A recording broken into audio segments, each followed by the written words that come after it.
Hello and welcome. I'm Wolfgang Riebe. These are my quick tips. Today's topic is overcoming greed and selfishness. Now, do you know that in general, believe it or not, I'm a positive person. In fact, I can categorically state that I'm way more positive than I'm negative. Believe it or not, even as an inspirational speaker who teaches others to see the bright side of life, I too am normal. Well, not according to my wife. But hence, I also experience times where I'm down and depressed. It's rare, but it happens. Right now, this has been happening more and more frequently, and I admit that. And especially around the topic of behavior of humanity in general. Even though, as a rule, I stay clear of watching negative news broadcasts, I have seen so much violence, fighting and greed in the media lately that I feel there must be a bug in the air that's making everyone crazy. What is going on? What is so difficult about respecting others around you? Sharing and not being selfish. There must be something really difficult about being a decent human being these days, because it seems as if the majority of people just care about themselves. Let me give you some examples. In traffic, people actually push in front of you to get ahead by 2 cars. No one lets you in or is even aware of the cars around them. What about public transport? Men don't even offer their seats to women or the elderly. In business, you sell your soul for bottom line profits. People don't matter anymore. Profit does. Regardless of whom you step on in the process, who cares?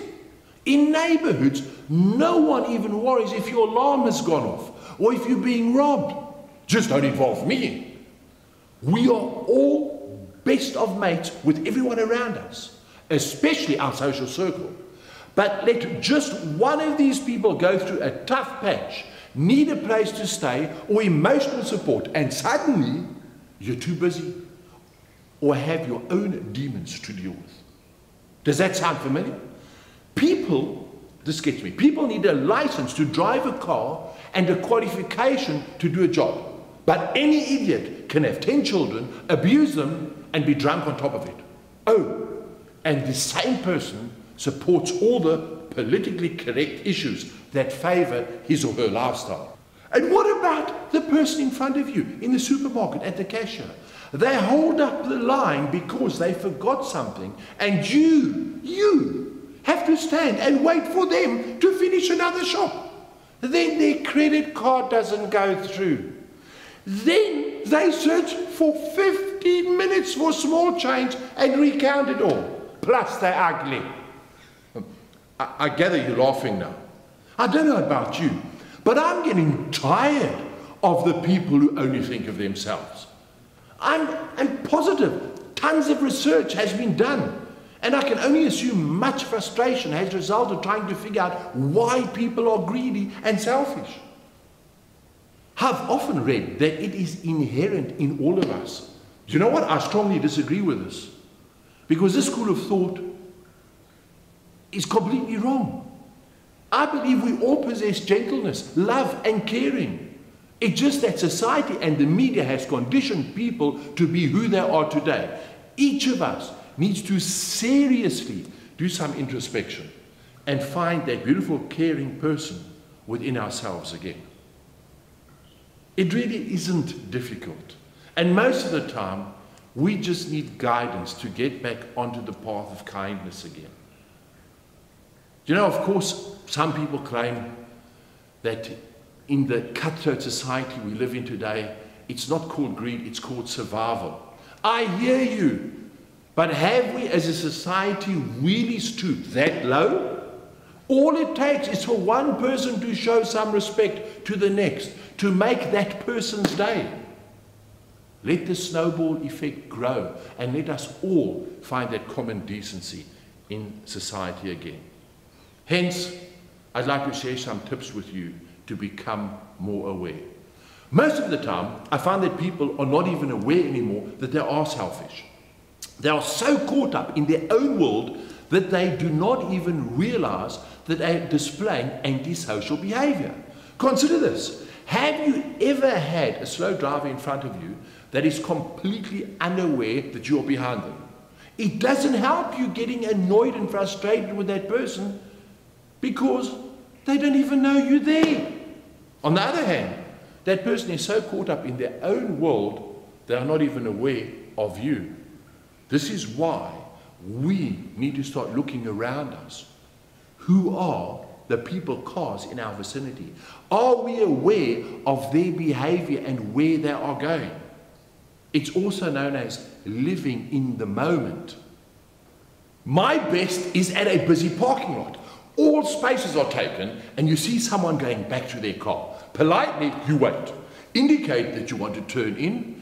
Yet this lady who has just returned to her car spends 10 minutes looking for the car key, then adjusts her seat, rummages through her handbag looking for goodness knows what, then, this is the best, she reapplies all the makeup, makes a phone call, all while you are politely waiting for her to pull out so that you can have a parking.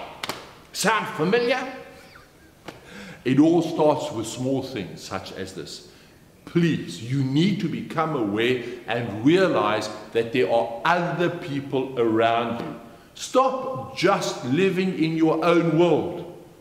The next time you return to your car, look around you and see if there are other people waiting for your parking spot. That's not so difficult. This is just one of many examples. Another habit you need to develop is to spend some time with yourself and practice self-reflection. In fact, you should do this at least once every fortnight and be totally honest with yourself. Analyze the things that you do for others and ask yourself whether you seek recognition for all your deeds. If you do, consider giving to a charity anonymously so that no one knows it was you. That will be a shock to your ego. But do you very, very much good. Of course, some people argue that the internal pleasure of feeling important is lost and that as humans we need to have this feeling of accomplishment. Absolutely, yes. However, when you give anonymously, I've always felt that the power is so much stronger as only you know what you did and you are in absolute control. Sorry, but nothing beats that. That's true power and that's true purity. Maybe your greed stems from wanting too much attention from friends, social circle and family. Sit down and think of the last time you were together as a group. Can you remember what everyone else spoke about? Can you remember the problems and the issues they discussed? If not, could it be that you were hogging the conversation and didn't give anyone else a chance to talk? You see, greed isn't always about materialistic things and money. It can also be about demanding too much time and attention from others. Hence, a great saying by an unknown author is, we only have 2 ears and 1 mouth, so that we hear twice as much as we say. Stunning, isn't it? Now I can hear you thinking to yourself that this is way too difficult to do on your own. No, it's not. It's called taking responsibility for your own life and decisions. And you stop blaming your parents, the teacher, the priest, or the government for your situation. In fact, an easy way to start the self-reflection is to ask a genuine friend to help you and to tell you when they see you displaying this kind of behavior. You could, of course, also find a mentor that embodies caring and ask them to guide you. If you have any issues with what I am saying, ask yourself this question. How do you want to be remembered one day? What do you want people to say about you when you are dead and gone? These can be very powerful words and a huge motivating factor in changing your life for the better. How does greed affect the world? Maybe you believe that you are gentle, caring, and don't have a greedy bone in your body. Do me a favor, watch the news and read the newspaper for 1 week only. Everything you see, ask yourself whether that event was based on greed, selfishness, or kindness. Odds are, in my opinion, 99.999% of everything is a result of selfish behavior. Yes, there are always two sides to a story, and it always starts with greed on the side of one party. Start thinking about these events and try to analyze where the greed started. This simple awareness alone starts developing your insight, and suddenly, when you see where all the greed originates from, you put yourself in a far better position to start changing the things when you notice greed arising. Do me a favor, think about this. Name me one happy, greedy person. Do you know any? Greed and selfishness may get you in the queue first. It may get you ahead of the car, behind you. But does it really satisfy that internal desire to be content and happy? Anyone can get ahead by treading on others. That takes no intelligence, decency, or thoughtfulness. And when you have reached that greed goal, does everyone around you respect you? No! From childhood, I was always taught that it is way better to be respected. Maybe it's an age thing, who knows? But the older I get, I realize more and more that my purpose on this earth must have meaning. Walking over others and leaving them worse off cannot possibly be the purpose of my life, nor of anyone else's, especially yours. If anything, the greed we see in others should be a warning and a lesson to all of us that we need to start caring for and respecting those around us. Be generous with your time and start looking for opportunities, whether it's at work or at home or socially, where you can help somebody else. And hey, it's not always about money. The most precious asset we have as humans, guess what it is? It's time. You see, I have zero tolerance for people that say they have no time to help others. They would rather write a check. That's greedy. By spending time with a cause, for a cause, or people in need, you start understanding them. You start connecting and you start comprehending the meaning behind what you are doing. That is when you start understanding the true meaning of giving and caring. Look at it like this. It's much easier to pay someone to clean up after your elderly, incontinent parents. After all, you are giving that person a job, an opportunity. Yeah, right. But it's still selfish. It's much more sincere and humble to clean up yourself and give back and care for that parent that brought you into this world and cleaned up your mess as a baby. Just look at the society that we live in today. It's much easier to palm parents off into an old age home and to spend the monthly fee to keep them there than to have them stay with you. Oh, Lord forbid. Selfishness has already broken apart families and family unity. It's not going to change unless you do something about it.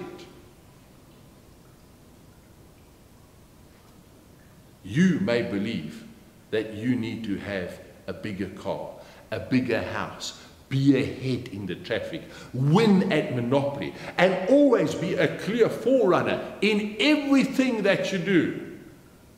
Maybe you are so insecure with yourself that this is what drives you. Guess what? As much as you want to believe that this defines your success and your happiness, it does not. And finally, let me hit the nail home with a simplistic example.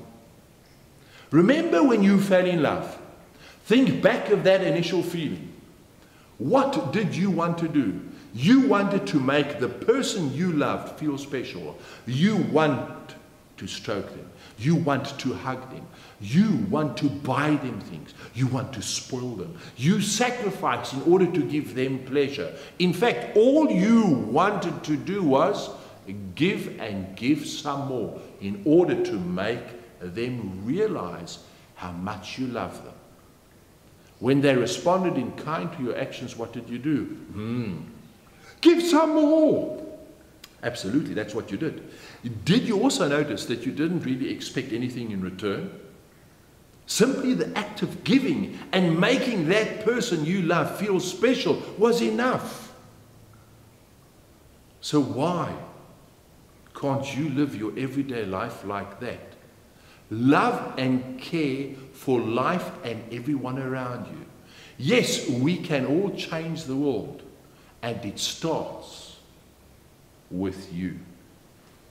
Once again, I trust I haven't preached to you too much with these quick tips. I trust I've managed to make you think and change your life and to become someone that gives. Thank you for listening. I'm Wolfgang Riebe. I'll see you in my next quick tip.